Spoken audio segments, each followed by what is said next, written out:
여러분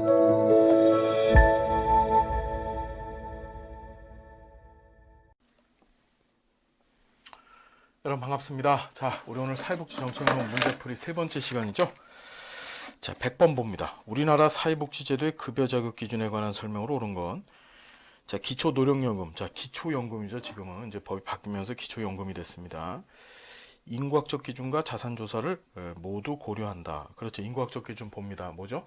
65세 이상 돼야 되고, 자산조사, 부부의 소득 인정액 본다 그랬습니다. 기억나시죠? 자, 국민기초생활보장제도는 인구학적 기준과 부양무자 기준을 모두 고려한다. 자, 국민기초생활보장제도 수급 자격은 두 가지 조건이 있어야 된다 그랬죠. 첫 번째가 부양무자 조건, 그렇죠? 두 번째가 소득 인정액 조건입니다. 가구의 소득 인정액 조건이었었죠. 그러니까 인구학적 기준 보지 않죠. 장애인 연금은, 자, 장애인 연금법 우리 공부했죠? 자산조사를 하지 않고 진단적 구분을 기준으로 한다. 자, 장애인 연금 수령자가 되기 위해서는 세 가지 조건을 지켜야 된다 그랬죠. 첫 번째가 18세 이상 돼야 된다 그랬어요. 그러니까 인구학적 조건 들어가죠. 그렇죠? 이제 두 번째가 바로 뭐예요? 이제 생활이 어려운 자, 그러니까 보통 국민기초생활보장법상의 수급자들이 이 장애인연금을 받죠. 그러니까 자산조사가 들어가는 거고, 자, 세 번째가 등급을 매기죠. 그래서 장애인연금 받으려면은 1에서 2등급까지가 원칙적이고, 장애 등급 중에서 이제 3등급 같은 경우에는 뭐 대통령령으로 정하는 경우에 줄 수 있다라고 돼 있어요. 그러니까 등급을 나눕니다. 그러니까 세 가지 조건, 다시 한번 나이 18살 이상 인구학적 조건, 그 다음에 두 번째 자산조사 했고, 세 번째가 바로 뭐다? 진단적 차별에 의해서 어떻게 되나요? 등급을 나눴다. 노인장기요양보험은 인구학적 조건과 자산조사. 자, 노인장기요양보험제도의 수급자가 되려면 첫 번째 65세 이상 돼야 되죠. 그러니까 인구학적 조건 맞습니다. 근데 자산조사는 하지 않죠. 뭘 따지나요? 진단적 차별, 즉 등급을 나누죠. 우리가 장애 등급이나 노인 장기 요양 등급 같은 거, 이제 등급이 있으면 다 진단적 차별입니다. 그래서 장기 요양 등급 1에서 5등급까지로 이제 차별적으로 급여가 제공되어지죠. 자, 5번 같은 경우 국민연금은 자산조사를 기준으로 한다. 자, 국민연금은, 자, 이것도 60세 이상 돼야지 받습니다. 그러니까 인구학적 조건 들어갔죠. 자, 두 번째는 뭔가요? 내가 보험료를 납부해야만 받죠. 그렇죠, 여러분. 자, 그 우리가 뭐라 그래요? 귀보진자 중에 보상에 해당하죠. 그렇죠? 보상. 내가 기여한 만큼, 기여에 대한 대가로 받죠. 자, 두 가지 기억하시고, 101번. 급여할당의 원칙으로서 선별주의와 보편주의에 관한 설명을 옳은 것을 모두 고른 것은, 선별주의는 목표 효율성 강조한다고 했습니다. 자, 선별주의, 사회보험제도, 죄송합니다. 공공부조제도, 목표 효율성. 그래서 보통 목표 효율성 또는 대상 효율성이 좋다 그랬죠. 반대로 보편주의 제도는 운영 효율성이 좋다 그랬었습니다. 선별주의는 욕구를 스스로 능력으로 해결할 수 없는 사람으로 정책 대상을 제한한다. 일반적으로 선별주의 자격 기준에 비해서 보편주의 자격 기준의 설정이 용이하다. 그래서 운영 효율성이 좋다 그랬어요. 보편주의는 재분배 기능을 중요시하지만, 자, 효과성은 고려하지 않는다. 자, 재분배 기능 중요시합니다. 그렇죠. 하지만 효과성을 고려하지 않는다가 틀렸죠. 정책의 효과성 반드시 고려해야 되겠죠. 자, B2번. 할당의 원리에 관한 설명으로 옳지 않은 것은, 규속적 욕구의 원리에서 욕구는 규범적 기준에 의해서 정해진다. 그렇죠. 자, 규범적 기준, 규속적 욕구를 정할 때 규범적 기준들을 정한다 했었어요. 공헌 또는 피해 집단에 속하는가에 따른 할당은 보상 원리다. 맞고요. 진단적 구분 또는 차별은 재화 혹은 서비스의 필요성에 따라 전문가의 판단에 의존하고, 규속적 욕구는 보편주의보다 선별주의 할당 원리에 가깝다. 자, 규속적 욕구는 가장 보편적인, 그러니까 길버트하고 스펙이 제시했던 네 가지 할당 기준 중에서 가장 보편적인 원리가 바로 규속적 욕구였었죠. 귀보진자 해가지고 가장 선별적인 그런 원리가 적용되어지는 할당 기준이 바로 귀보진자, 자산조사였었죠. 자산조사 원리는 욕구에 대한 경제적 기준과 개인의 할당이라는 두 가지 조건에 근거한다. 다 맞는 얘기고, 우리 공부했었어요. 정확히 교재에 있는 내용들 확인 다시 한번 해보시기 바랍니다. 자, 103번. 국민기초생활보장제도에서 사회적 할당의 핵심 기준은 뭐냐 이랬습니다. 자, 국민기초생활보장제도 사회적 할당 기준 두 가지. 자, 첫 번째 소득 인정액, 그 다음에 두 번째가 부양의무자를 줬었어요. 그죠? 여기 이제 부양의무자 조건은 없습니다. 그러니까 뭘 봐요? 소득과 재산. 자, 소득 인정액이 뭘로 구성되어 있다 그랬었습니까? 여러분, 가구 재산의 소득 환산액과 소득 평가액으로 구성되어 있다 그랬었죠? 그 재산의 소득 환산액이 재산이고 소득 평가액이 바로 이제 가구의 소득을 의미하는 겁니다. 자, 그러니까 답은 4번이죠. 104번. 사회복지 정책의 할당 원칙에 관한 설명을 옳지 않은 것 했습니다. 시장을 통해서 충족되지 않는 어떤 욕구를 공통적으로 가진 집단에 속하는지 여부에 근거하는 원칙을 귀속적 욕구라고 한다. 자, 맞는 얘기고요. 보상은 사회경제적으로 특별한 공헌을 했는지 또는 사회로부터 부당한 피해를 입었는지 여부에 근거한다. 그렇죠. 진단적 구분은 개별 사례에 대해 전문가가 어떤 재화 또는 서비스를 특별히 필요로 하는지를 판단하고 우리 역량이란 급여 배웠어요? 이런 건 들어본 적도 없죠. 자, 넘어가고요. 5번 자산조사는 필요한 재화나 서비스를 구입할 능력이 없음을 나타내는 증거에 기초한다. 그렇죠? 다 이거 우리 교재에서 공부했던 것들입니다. 자, 105번. 사회복지 정책에 대한 설명을 옳은 것 했습니다. 자, 자산조사는 평등 가치를 실현하는 데 유리하지만 기여를 수급자격 요건의 하나로 만든다. 자, 자산조사는 평등 가치 실현하는 데는 문제가 있죠. 우리가 평등 가치를 실현하는데 가장 좋은 급여는 사실 사회수당 제도예요. 그렇죠. 모든 사람한테 내가 기여 안 했음에도 불구하고 다 똑같이 나눠주는 거죠. 예, 그 다음에 또 뭐가 있나요, 여러분? 예, 기여가 없이 제공되어지는 죄송합니다. 기여를 해야만 주는 사회보험제도가 거기에 해당되죠. 여기 보니까 평등가치 실현하고 또 기여를 수급자격 요건 하나로 만든다는 건 사회보험제도 설명하고 있는 겁니다. 자, 본인 부담은 도덕적 해이를 감소시킬 수 있으나 이용자의 서비스 이용을 제한할 수 있다. 맞고요. 조세 지출은 다른 재원에 비해서 부가 및 징수 비용이 높으나 급여의 보편성을 높일 수 있다. 자, 조세 지출은 부가 및 징수 비용이 거의 없습니다. 왜냐하면 세금 감면해 주는 거니까 당신 이거 세금 낼 거 세금 내지 마세요. 이렇게 한마디만 하면 되거든요. 그러니까 징수하는데 비용이 들어가지가 않겠죠. 그렇죠? 자, 그리고 급여 보편성을 높이기는 어렵습니다. 왜냐하면 이 조세 비용도 앞에서 공부하셨지만 대표적인 역진적 제도죠. 그렇죠? 그러니까 급여 보편성보다는 역진적으로 급여의 선별성을 형성하는데 오히려 영향을 준다. 민영화는 서비스에 대한 재정 접근성을 높일 수 있지만 서비스의 지속성을 떨어뜨릴 수가 있다. 자, 민영화하는 거, 서비스에 대한 재정 접근성을 높인다는 거. 민영화는 말 그대로 민간 자본을 갖고 사회복지하는 건데, 자, 재정 접근성 많이 떨어집니다. 왜냐하면 국가는 그 돈을 투입해가지고, 그러니까 어떤 서비스를 개발하는데 국가는 개발하고 유지하는데 국가는 더 많은 돈을 쓸 수 있죠, 민간보다. 자, 서비스의 지속성과 이 재정 접근성은 상당히 연관이 있죠. 그래서 재정 접근성이 높아지면 서비스의 지속성도 높아지는 거예요. 이해되죠? 자, 4번. 5번. 최소 가입 기간은 공적연금이 재정 안정성을 떨어뜨릴 수 있지만 수급자의 선택권을 넓힐 수 있다. 최소 가입 기간이라는 게 이런 거죠. 예를 들어서 우리나라 국민연금 수급권자가 되기 위해서는 어떻게 됩니까? 예, 가입 기간이 최소 10년 이상 돼야 되죠.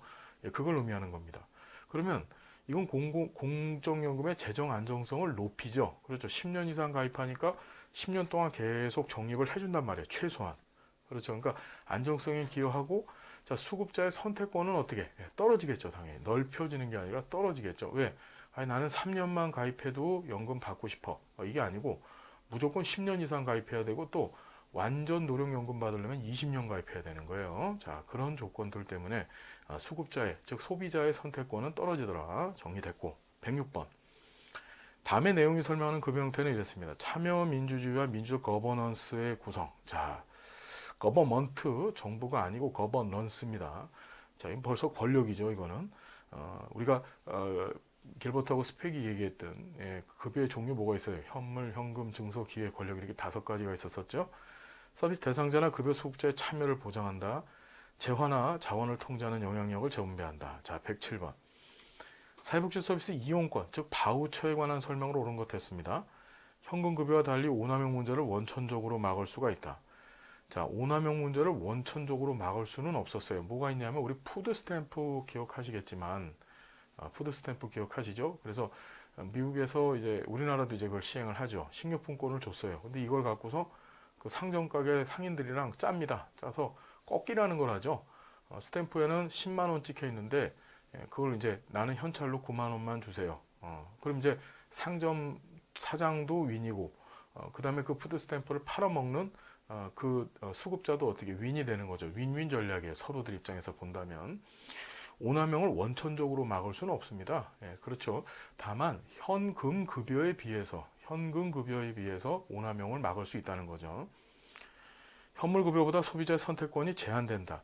자, 소비자의 선택권 제일 센 게 현금급여였었죠. 그 다음에 이제 증서고, 그 다음에 현물이었었어요. 그러니까 현물이 소비자 선택권이 가장 낮은 형태의 급여였었죠. 제일 좋은 거는 어떻게 현금이고, 그 가운데 있는 게 바로 이 증서였었다. 서비스 공급자가 특정 소비자를 선호하는 또는 회피하는 현상은 발생하지 않는다. 자, 이 바우처의 가치에 따라서 가치가 높으냐 또는 낮으냐, 그러니까 이 가치는 이제 정부에서 고시를 하고 매기겠죠, 국가에서. 자, 그때 그거에 따라서 어떻게 서비스 제공자는 이거를 가치가 세니까 이걸 좀 받아들이자 하는 경우도 있을 거고, 가치가 지질이 낮다, 우리한테는 필요가 없다 이러고서 거부하는 경우도 분명히 발생합니다. 급여의 양에 대한 통제 효과가 없다. 자, 급여의 양에 대한 통제 효과 때문에 이 바우처 제도를 운영하는 거죠. 그렇죠? 그러니까 바우처는 일반적으로 회당, 그러니까 한 쿠폰을 주면은 이거 갖고 한 번 쓰게끔 운영하게 하죠. 그래서 예를 들어서 한 달에 5장을 줬다. 그럼 이제 5번만 이용하는 겁니다. 대표적인 게 이제 우리나라 노인 돌보미 바우처 같은 건데, 노인들이 이제 집으로 서비스 제공자가 와요. 돌봄이라고 하는 노인 돌보미가 와서 서비스를 제공하는데, 그때 뭐 보통 한 달에 10장을 준다. 그러면 10번을 와서 서비스 제공하는 거예요. 자, 그렇게 이해하시면 되고. 자, 공급자에게 보조금을 지급하는 방식보다 공급자 간 서비스 질 경쟁을 유도하는데 훨씬 더 유리하다. 그렇죠. 그러니까 보조금 주는 것보다, 보조금 주면은 돈을 줬어요. 공급자한테, 서비스 제공자한테 돈을 주면은 제공자는 그냥 돈 받아 먹었으니까, 벌써 받아 먹었으니까 열심히 하든 안 하든지 간에 그냥 보조금 받고 끝나는 겁니다. 하지만 이 바우처 제도를 운영할 경우는 어떻게 됩니까? 열심히 안 하면 이제 바우처 확보를 못 하는 거예요, 공급자 입장에서는. 그렇게 되면 망하겠죠. 그러니까 더 열심히 하는 겁니다. 그러니까 일반 보조금보다 어떻게 더 좋은 서비스를 제공하려고 애를 쓰겠죠. 자, 108번. 사회복지정책 급여 형태 중 기회에 관한 설명을 옳은 것 했습니다. 자, 기회. 자, 기억하실 겁니다. 우리가 우리가 이걸 긍정적 차별, 그렇죠? 적극적 조치해서 공부하셨었어요. 소비자가 직접 급여에 대한 결정이나 그와 관련된 정책 결정에 참여한다. 자, 이건 권력이라 그랬죠. 권력급여를 설명하고 있는 겁니다. 정책 결정에 대한 참여권. 목표율성이 가장 높은 급여 형태로 평가받는다. 자, 목표율성이 제일 높은 급여는 뭐예요? 현물급여가 목표율성이 제일 높죠. 그렇죠. 현물급여가 제일 높고, 대신에 현물급여는 어떻게 돼요? 운영효율성이 굉장히 낮죠. 빈곤층 자녀의 대학 입학 정원 할당, 장애인 의무 고용제 등, 자, 이런 게 기회입니다. 자, 긍정적 차별이죠. 소급자가 일정한 용도 내에서 원하는 재화나 서비스를 선택할 수 있다. 자, 수급자가 일정한 용도 내에서 원하는 재화나 서비스를 선택할 수 있는 건 이건 바우처, 이용권에 관한 얘기죠. 증서, 그렇죠? 취약계층의 경제적 문제를 근본적으로 해결할 수 있다. 이건 바로 뭐예요? 취약계층의 경제적 문제를 근본적으로 해결한다. 그러니까 일자리를 주고, 그렇죠? 교육을 시키고, 이런 것에 해당되죠. 그래서 급여로 따진다면 여기 이제 현물급여, 현금급여, 증서, 기회, 권력 이것 중에서 따지는 게 아니고 현물급여 중에서 교육이나 또는 직장 취업시켜주고 이러는 것들, 일자리 제공해주고 이러는 것들이 여기에 해당되겠죠. 그렇죠? 자, 109번. 현행 사회보험제도의 급여와 급여 형태에 관한 서술로 옳지 않은 것 했습니다. 국민연금의 장애연금은 현금급여다. 맞죠? 산재보험의 휴업급여는 현물급여 아니고 현금급여입니다. 현금급여, 돈으로 주죠. 고용보험의 구직급여는 현금이고요. 국민건강보험의 요양급여는 이제 현물이죠. 그렇죠. 그래서 요양급여, 그 다음에 건강검진급여, 이것들이 전부 현물급여라고 했었어요. 반면에 장애인 보장구 지원급여, 그렇죠. 그 다음에 요양비, 얘는 현금급여였었죠. 국민연금의 유족연금은 현금, 맞죠. 110번. 사회복지 급여 형태에 대한 설명으로 옳은 것을 모두 거누면, 자, 가치제 또 나왔습니다. 왜 의료 서비스를 국가가 제공해야 되느냐? 가치제이기 때문에 그렇습니다. 라고 우리가 앞에서 공부하셨었죠. 자, 보면은 가치제는 현물급여가 현금보다 더 선호되는 이유다. 그렇죠. 그러니까 의료 서비스예요. 의료 서비스. 그러니까 보통 이제 재화와 서비스를 묶어서 현물 급여라고 얘기하죠. 가치제는 국민들한테 반드시 필요한 겁니다. 의료 서비스 반드시 필요한 거거든요. 이걸 만일 현금으로 돈을 주고서 너 가서 돈 줄 테니까 이거 가서 써라 이러면 안 되겠죠. 왜 그럴까요? 그 돈을 갖고서 병원에 안 가고 술 사 먹을 수도 있어요. 무슨 얘기인지 알겠나요? 자, 그래서 가치제는 의료 서비스와 같은 가치제는 현물 급여가 현금 급여보다 선호된다. 개인의 효용보다 사회의 효용을 우선시한다면 현금 급여가 바우처보다 더 바람직한 급여다. 자, 우리가 개인의 효용과 사회적 효용을 놓고 봤었을 때 사회적 효용이 제일 좋은 건 사실 현물 급여였었죠. 그 다음에 개인의 효용이 가장 좋은 것은 뭐예요? 현금 급여였었고 증서는 그 가운데쯤에 있는 거였었죠. 그래서 개인의 효용하고 사회 전체 효용을 본다면 현금 급여가 바우처보다 더 바람직한 형태다. 그러니까 사회적 효용적으로 본다면은 현물이 제일 좋고 그 다음이 증서고 그 다음에 현금이죠. 개인의 효용으로 본다면 어떻게 돼요? 개인의 효용으로 본다면 현금이 제일 좋고 그 다음이 증서고 현물이 개인의 효용이 가장 낮죠. 긍정적 차별은 기회라는 형태의 급여를 통해서 부정적 차별을 보상하는 방법이다. 맞죠? 이 긍정적 차별 대표적인 이제 기회급여입니다. 저소득층을 위한 소득세 면제 혜택은 현금 급여다. 자, 소득세를 면제하는 것이 돈을 현찰로 주는 거 아니죠? 그렇죠. 그러니까 소득세 면제라는 것은 현금 급여가 아닙니다. 자, 111번 사회복지 급여 형태인 증세에 관한 설명을 옳은 것 했습니다.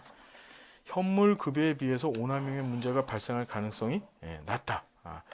자, 현금 급여에 비해서죠. 현금 급여에 비해서 오남용의 문제가 발생할 가능성이 낮은 거죠. 현물이 그러니까 이 증서는요. 자, 현물 급여에 비해서 서비스 제공자가 서비스 질 경쟁 유도에 유리하다. 우리 앞에서 했던 내용이네요. 서비스 제공자가 소비자를 선택 또는 회피하려는 현상이 발생한다라고 했습니다. 현금 급여에 비해서 소비자 선택권이 높다. 자, 현금 급여에 비해서 소비자 선택권. 자, 소비자 선택권이 제일 높은 건 뭐야? 현금 급여. 그 다음이 증서. 그 다음이 현물이었었죠.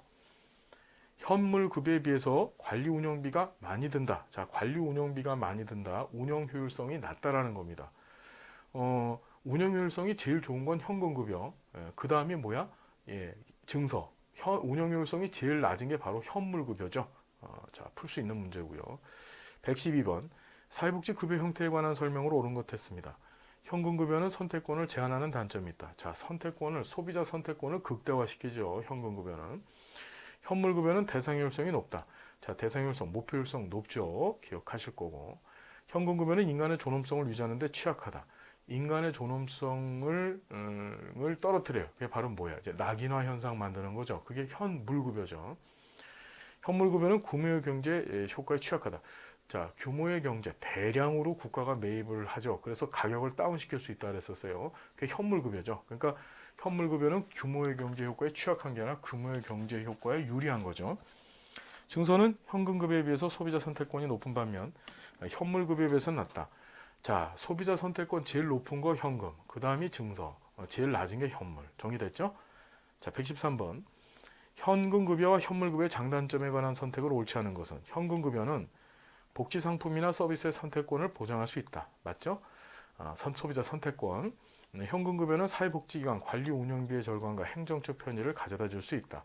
자, 운영 효율성 좋은 거예요. 맞는 얘기고. 현물 급여는 현금 급여에 비해서 오남용의 위험이 크다. 자, 오남용의 위험 제일 큰 거 또 얘기합니다. 오남용의 위험 제일 큰 거 뭐예요? 현금. 그 다음이 증서. 그 다음에 뭐지? 현물이 오남용의 위험이 제일 적죠. 현물 급여는 정책의 목표 효율성을 높일 수가 있다.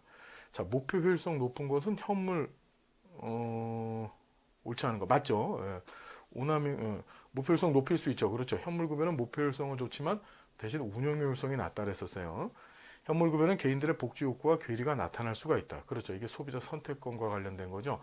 난 이런 걸 먹고 싶은데 현물로 주다 보니까 못 먹는 거야. 자, 114번.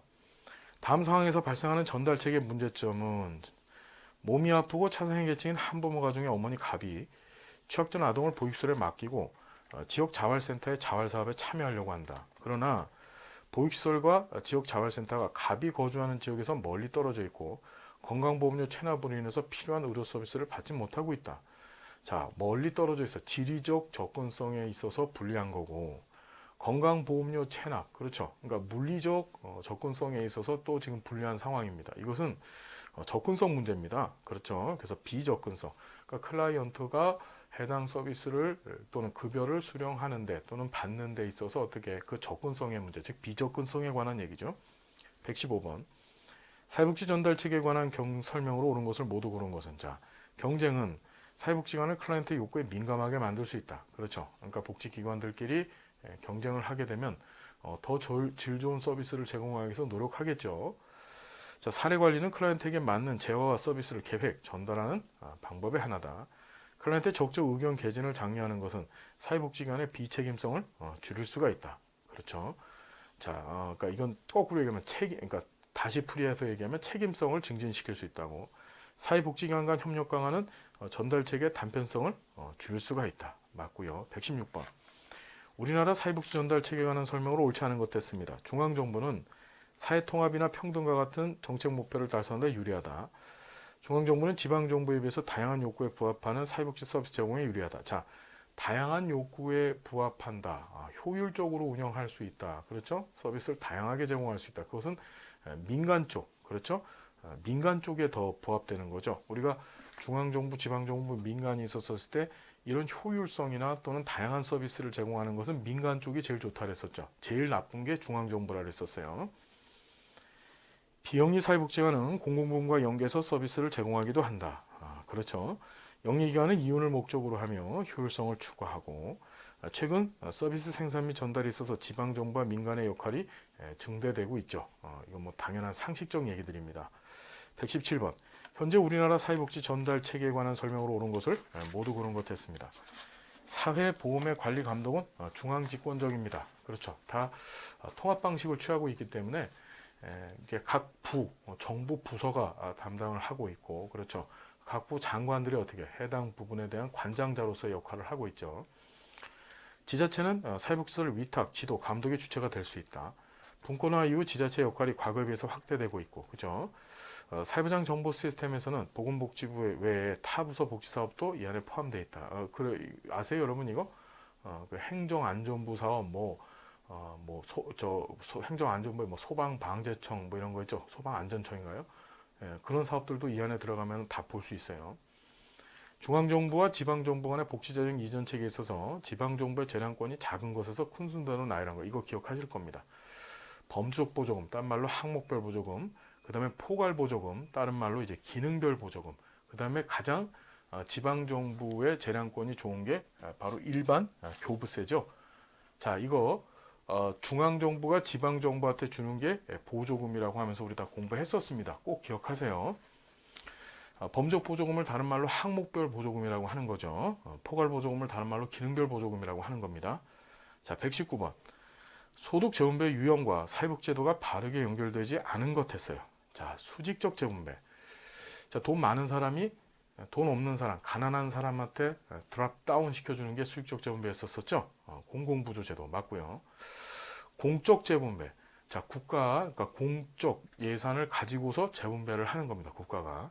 자, 근로장려세제, EITC, 자, 해당되고요. 세대 내 재분배. 자, 세대, 부가 방식의 연금은 세대 간 재분배였었죠. 참 중요하다고 여러 번 강조했었어요. 장기적 재분배, 적립 방식의 연금 맞고요. 우발적 재분배, 건강보험 맞죠. 우발적 사건, 즉 전혀 예상하지 못했던 사건들, 갑자기 질병에 걸리거나 사고가 났었을 때 이제 건강보험의 혜택을 받게 되겠죠. 자, 120번. 소득 재분배 유형과 관계 집단을 연결한 것으로 옳은 것을 모두 고른 것 했습니다. 자, 수직적 재분배. 고소득층 대 저소득층, 즉 수입이 많은 사람 대 가난한 사람. 자, 수평적 재분배. 고위험 집단 대 저위험 집단. 맞죠? 자, 세대 간 재분배. 현 세대 대 미래 세대. 세대 내 재분배. 노령 세대 대 근로 세대. 이것은 세대 간 재분배에 관한 얘기죠. 그러니까 답은 기억, 니은, 디귿은 맞고 리을이 틀렸죠. 이건 세대 간 재분배에 관한 얘기입니다. 121번. 소득 재분배에 관한 설명으로 옳지 않은 것 했습니다. 소득재분배는 세대 내 재분배와 세대 간 재분배로 구분할 수 있다. 이따 공부했었어요. 그래서 세대 내 재분배 안에 수직적 재분배, 수평적 재분배로 구분되어졌었죠. 소득재분배는 시장의 기능에 따라서 1차적으로 소득이 분배되는 것이다. 자, 시장 기능에 따라서 1차적으로 소득이 분배되는 것. 그건 이제 말 그대로 시장에서 벌어지는 일이고, 자, 소득 재분배는 우리 티트머스 하면서 잠깐 얘기 나눴었어요. 우리 소득 재분배를 2차적 분배라고 얘기했었죠. 그렇죠. 그러면서 또 다른 말 뭐라 그랬나요? 소득의 일방적 이전이라고 하는 표현도 썼었습니다. 그게 티트머스가 했던 얘기예요. 소득의 일방적 이전, 2차적 분배, 그 다음에 소득 재분배. 똑같은 말이에요. 자, 이것이 바로 이제 사회복지 정책을 통해서 또는 넓게 보면 사회 정책을 통해서 수행되어지는 재분배 효과죠. 자, 2차적 시장 기능 없애버리고 정부 정책에 의해서 2차적으로 소득이 분배되는 것이다. 이렇게 하지 맞죠. 정부가 조세정책, 사회복지정책 등을 통해 실현한다. 개인의 자발적 기부와 같이 민간에 의해서 이루어질 수도 있다. 시간적 소득 재분배는 한 개인이 안정된 근로생활 시기에 불완전한 소득 시기로 소득을 이전하는 것이다. 그러니까 이 시간적 소득 재분배라는 게 대표적인 게 적립방식의 연금 재정이 여기에 해당하죠. 그러니까 젊었었을 때 일할 수 있습니다. 건강하죠. 자, 그때 모아놨다가 나이 먹어 늙었었을 때 어떻게 그 돈을 사용하는 거죠. 자, 122번.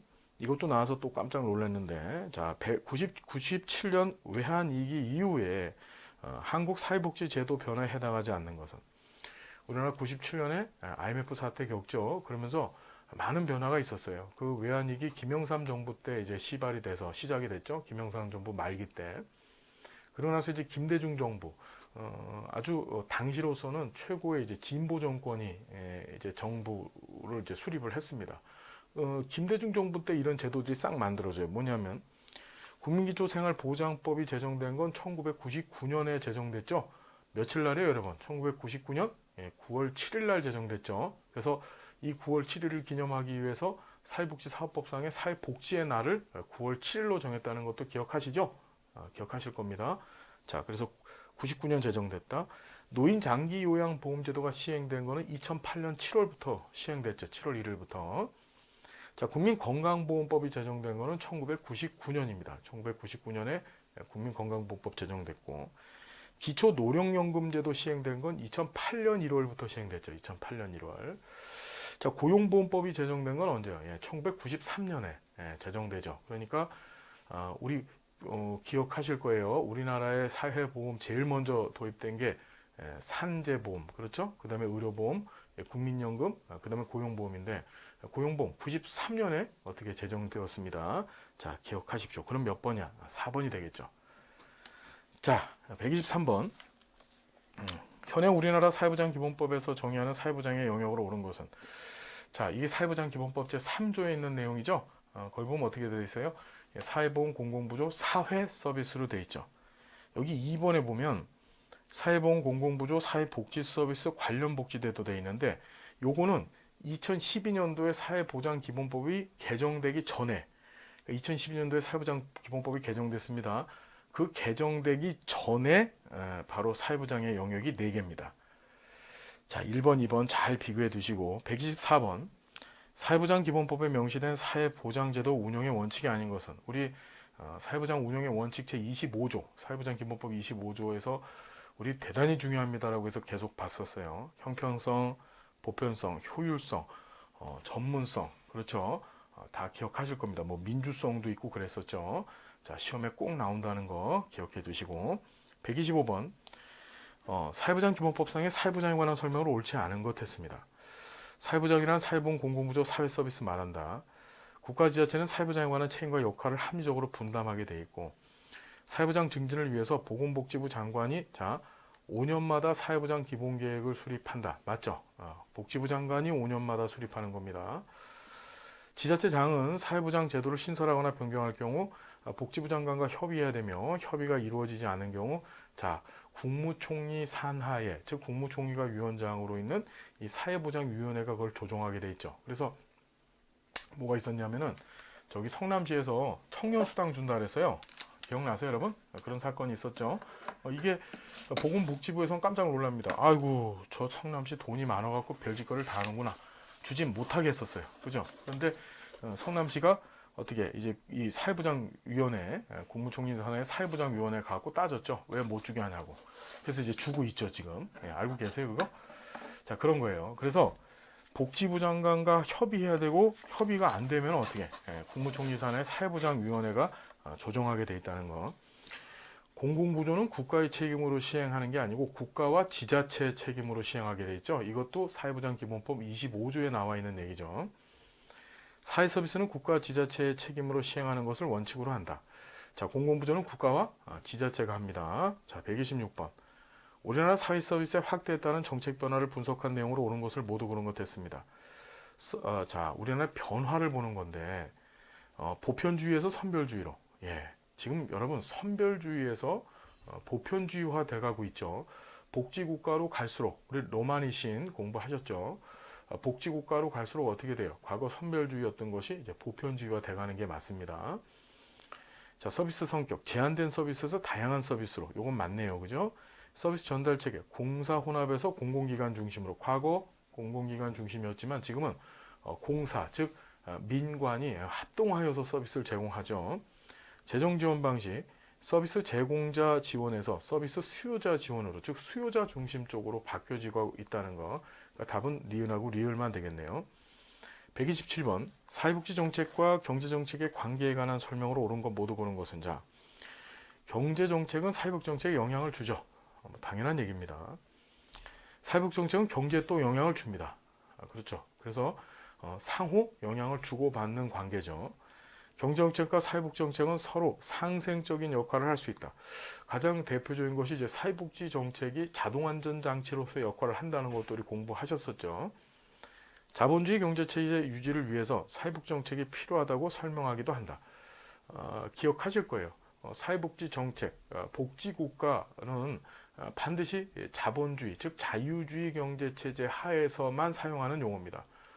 무슨 말씀인지 아시죠? 자, 128번 사회보험과 민간보험에 관한 설명으로 옳지 않은 것 됐습니다. 사회보험은 강제가입이다. 민간보험은 재원을 보험료로 충당한다. 사회보험의 급여는 법률로 정해지며 민간보험의 급여는 계약에서 정해진다. 민간보험은 위험분산, 리스크 풀링을 하지 않는다. 자, 사회보험하고 민간보험 둘 다 리스크 풀링을 하죠. 위험분산을 합니다. 사회보험과 민간보험은 급여 제공 시 자산조사에 근거하지 않는다. 사회보험과 민간보험은 급여 제공 시 자산조사하지 않죠. 자산조사는 국가가 수행하는, 즉 국가 지자체가 수행하는 바로 뭐예요? 공공부조제도에서만 자산조사가 있습니다. 129번 사회보험의 특징으로 옳지 않은 것은. 자, 강제가입이 원칙이다. 자, 맞죠? 보험료는 개인이 선택할 수 없고요. 급여 수준은 소득에 정비례한다. 자, 급여 수준은 일반적으로 소득에 비례하죠. 국민연금이 그래요. 국민연금이. 그런데 뭐 건강보험도 사회보험제도입니다. 노인장기요양보험도 사회보험인데 그 제도들이 또 급여 수준이 소득에 비례하느냐? 그렇진 또 않습니다. 그렇죠. 그러니까 국민연금 같은 경우에 그냥 비례하는 거지 정비례하지는 않아요. 무슨 얘기인지 아시겠죠? 자, 그래서 3번이 틀렸고요. 기금 또는 재정 관리에 정부가 개입합니다. 당연한 얘기고 공공기관이 관리 운영을 담당합니다. 그래서 우리나라 사회보험은 공단 방식을 채택하고 있다 그랬죠. 국민연금은 국민연금공단에서, 건강보험하고 노인장기요양보험은 건강보험공단에서, 그렇죠. 그 다음에 산재보험은 근로복지공단에서 관리를 합니다. 130번 우리나라 사회적 경제 주체에 관한 설명으로 옳은 것을 모두 고른 것은. 자, 이건 사실 틀리라고 나온 문제인데 이 14회도 되게 욕을 많이 먹었던 시험 회차예요. 상상도 못했던 것들이 막 시험에 나오는데 한번 보자고요. 사회적 협동조합은 영리를 목적으로 하는 법인이다. 자, 사회적 협동조합, 우리나라 협동조합 기본법이라는 게 만들어져서요. 그러니까 협동조합이라는 게 비영리 법인입니다. 되게 무섭죠? 웃기죠? 뭐냐면은 지금까지는 비영리 법인은, 자, 우리 사회복지사업법에서 공부를 해보셨지만 비영리 법인을 설립하는 건 허가제였었어요. 시도지사의 허가를 받아서 설립했었는데 이게 보통 어려운 것이 아닙니다. 웬만한 기본재산, 웬만한 능력 없으면 못 만들었었어요. 그런데 협동조합 기본법이 만들어지면서 이 비영리 법인을 어떻게 만드는 것이 굉장히 수월해졌죠. 자, 보면 사회적 협동조합은 비영리를 목적으로 하는 법인이다. 법인이에요. 이것도 기억하세요. 마을기업은 기획재정부 장관의 허가를 받아 설립한다. 행정안전부 장관한테 어떻게 심사를 받아서 설립하는 거예요. 마을기업은 어떻게 된다? 행정안전부 장관한테 심사받아요. 우리 이것도 지역사회복지론에서 공부하셨습니다. 협동조합 기본법에 근거한 협동조합의 설립은 고용노동부 장관의 허가를 필요로 한다. 자, 기획재정부 장관이 총괄을 하고, 그렇죠. 협동조합 설립을 시도지사한테 신고해요. 신고. 누구한테? 시도지사한테 신고합니다. 전체적인 업무 총괄은 기획재정부 장관이 하고요. 협동조합은. 그리고 그 해당은 이제 신고제입니다. 허가제가 아니고 신고제인데 누구한테 신고한다고요? 시도지사한테 신고함으로써 설립하는 거예요. 그래서 협동조합들 좀 많이 만드세요. 여러분들이. 만드시는 거 무진장 쉽고요. 할 일도 되게 많습니다. 기존의 비영리 법인들이 하던 일들을 협동조합들이 얼마든지 수행할 수 있어요. 무슨 얘기인지 아시겠죠? 자, 사회적 기업은 취약계층에게 사회 서비스 또는 일자리를 제공하거나 지역사회에 공헌하는 기업이 바로 사회적 기업이다. 맞죠? 자, 131번. 중앙정부의 사회보험성 기금으로 오른 것을 모두 고른 것은 자, 고용보험기금, 예금보험기금 아니고요. 공무원 연금기금도 사회보험이죠.